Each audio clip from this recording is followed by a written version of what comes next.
পুজো দাও, পুজো দাও। একটু উলু দাও তো বাবাই, একটু উলু দাও তো।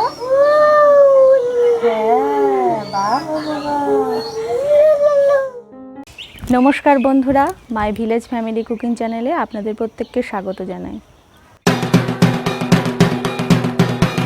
আর মাত্র কয়েকদিনের অপেক্ষা, তারপর বাঙালির সর্বকালের সর্বশ্রেষ্ঠ উৎসব দুর্গাপুজো।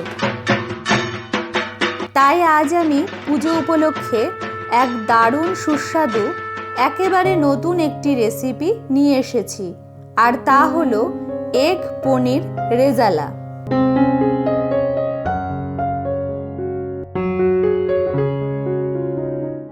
আপনারা এই পুজোতে অবশ্যই একবার এই রেসিপিটি ট্রাই করে দেখবেন।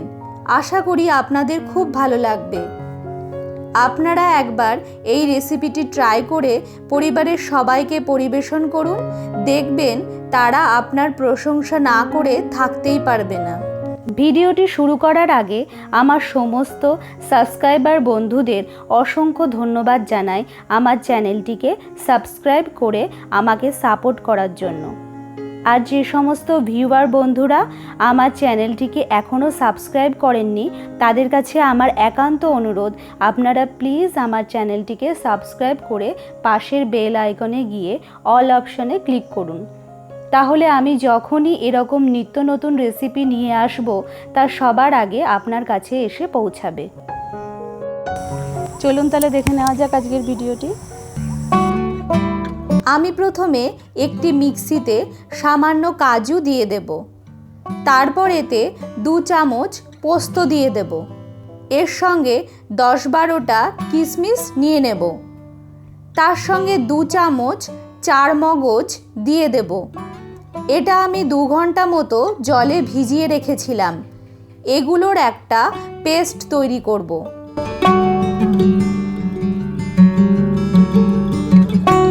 আমার পেস্টটা রেডি। এবারে আমি একটা কাচের বাটিতে নামিয়ে নিচ্ছি। এবারে আমি 5 টুকরো আদা মিক্সিতে দিয়ে দেব, এর সঙ্গে 7-8টা রসুনের কোয়া, 7-8টা কাঁচা লঙ্কা এবং কিছুটা পেঁয়াজের টুকরো নিয়ে নেব। তারপর আমি এর একটা পেস্ট তৈরি করব। আমার পেস্টটা হয়ে গেছে। এবারে আমি এটা একটা পাত্রে নামিয়ে নেব।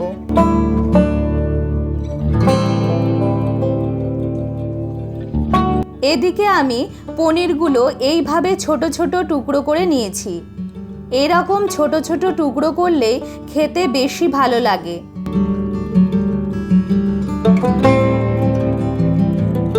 এদিকে আমি 4টে ডিম সিদ্ধ করে ছাড়িয়ে নিয়েছি।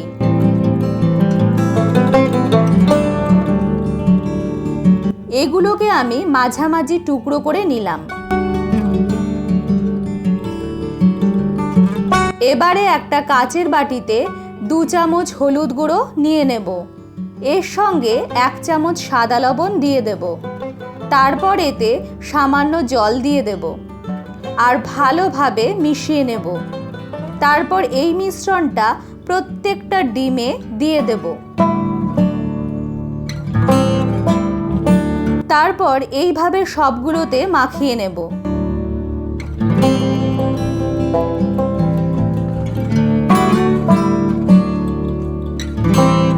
এরপর কড়াইতে সামান্য তেল দিয়ে পনিরগুলো দিয়ে দেব।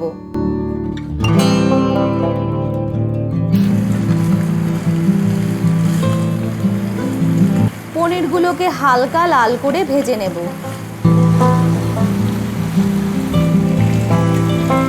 আমার পনিরগুলো ভাজা হয়ে গেছে। এবারে আমি এগুলো একটা প্লেটে নামিয়ে নেব।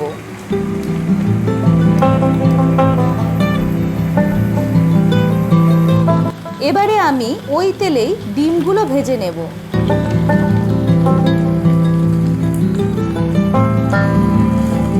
ডিমগুলোকে আমি খুব হালকাও ভাজবো না, আবার খুব বেশি করেও ভাজবো না।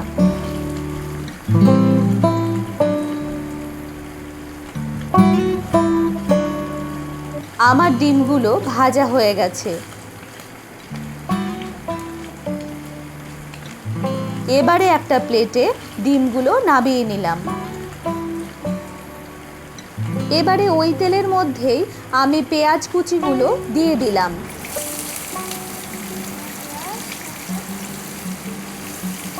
এখানে আমি একটা বড় পেঁয়াজ এইভাবে সরু সরু করে কেটে নিয়েছি। এখানে আমি পেঁয়াজগুলোকে লাল করে ভেজে নিচ্ছি, বেরেস্তা তৈরি করব বলে।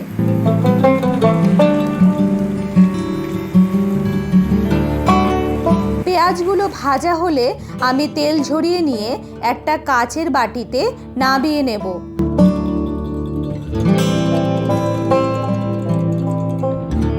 দেখুন, ঠিক এইভাবে ভেজে নিতে হবে। বেশি কালো করে ভাজলে পেঁয়াজ কিন্তু খেতে তেতো লাগবে।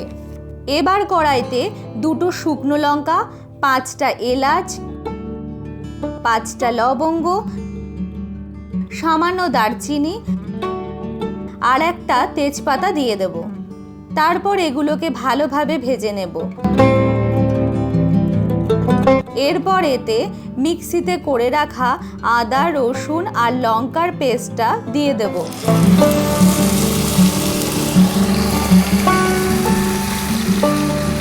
তারপর ভালোভাবে নেড়ে চেড়ে ভেজে নেব। মশলা থেকে কাঁচা গন্ধটা না যাওয়া পর্যন্ত ভালোভাবে ভেজে যেতে হবে। ভাজা হয়ে গেলে আমি এতে 1 চামচ সাদা লবণ দিয়ে দেব।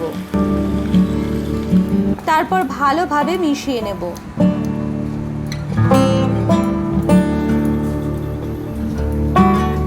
এরপর আমি এতে মিক্সিতে কাজু, কিশমিশ, পোস্ত ও চারমগজের যে পেস্টটা তৈরি করেছিলাম সেটা দিয়ে দেব। তারপর খুব ভালোভাবে নেড়ে চেড়ে কষিয়ে যেতে হবে। এখানে মিডিয়াম ফ্লেমে অন্তত 2 মিনিট ধরে কষাতে হবে।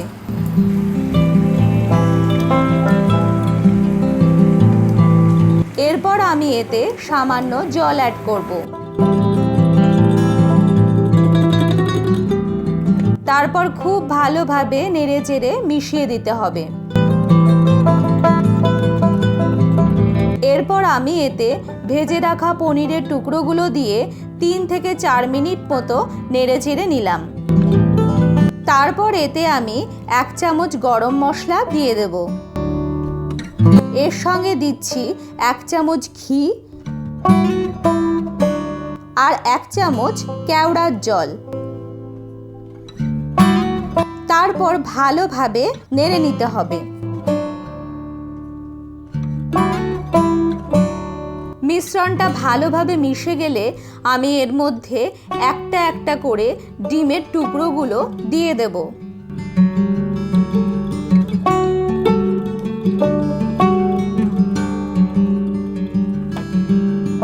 তারপর চামচ দিয়ে একটু নেড়ে দিয়ে আমি এর ওপর দিয়ে বেরেস্তাটা ছড়িয়ে দেব। তারপর ঢাকনা দিয়ে কড়াইটা ঢেকে দেব। মিডিয়াম ফ্লেমে এইভাবে অন্তত 2 মিনিট ঢেকে রাখতে হবে। 2 মিনিট পর ঢাকনা খুলে দেব। ব্যাস, আমার রেসিপিটা রেডি। এবার পরিবেশনের জন্য আমি একটা কাচের পাত্রে নামিয়ে নিচ্ছি। ভিডিওটি পুরো দেখার জন্য আপনাদেরকে অসংখ্য ধন্যবাদ। দেখা হচ্ছে পরের ভিডিওতে আরেকটি দুর্দান্ত স্বাদের পুজো স্পেশাল নতুন রেসিপি নিয়ে। আপনারা সবাই খুব ভালো থাকবেন, সুস্থ থাকবেন। নমস্কার।